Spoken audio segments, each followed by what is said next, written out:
BBC News at midday. A man has been arrested on suspicion of murder after 3 people were found dead on streets in Nottingham. Police found 2 bodies at one location and a third nearby. Officers were then called to a third incident where a van was driven at 3 other people. They're being treated in hospital. Police said a 31-year-old man was in custody. A big area of the city centre has been cordoned off while police continue their investigations. Lynn Haggett witnessed one of the incidents. A white van pulled up beside me, so I looked, and he looked in his mirror, saw a police car behind him. He then quickened up, there was 2 people turning the corner.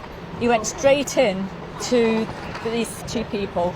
The woman went on the curb, the man went up in the air. It was such a bang, I wish I never saw it, because it's really shaken me up. A public inquiry has opened into the government's handling of the COVID pandemic. The hearings are expected to last for 3 years and will include evidence from Boris Johnson and the former Health Secretary Matt Hancock. In her opening statement, the inquiry's chairwoman, the retired Judge Baroness Hallett, said those bereaved by the virus would be at the heart of the investigation. It is on their behalf and on behalf of the millions who suffered and continue to suffer in different ways as a result of the pandemic that I intend to answer the following 3 questions. Was the UK properly prepared for a pandemic? Was the response to it appropriate? And can we learn lessons for the future?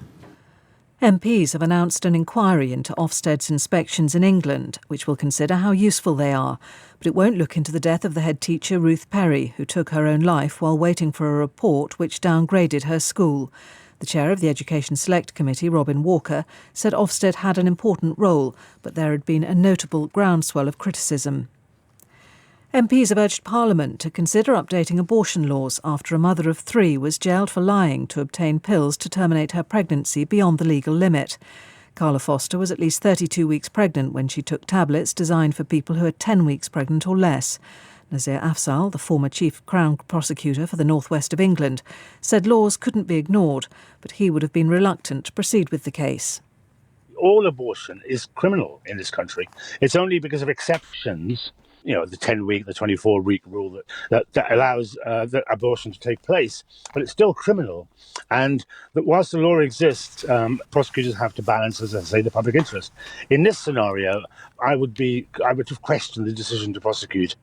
The jobless rate has fallen unexpectedly. The Office for National Statistics said it was 3.8% in the 3 months to April, down from 3.9% the previous quarter.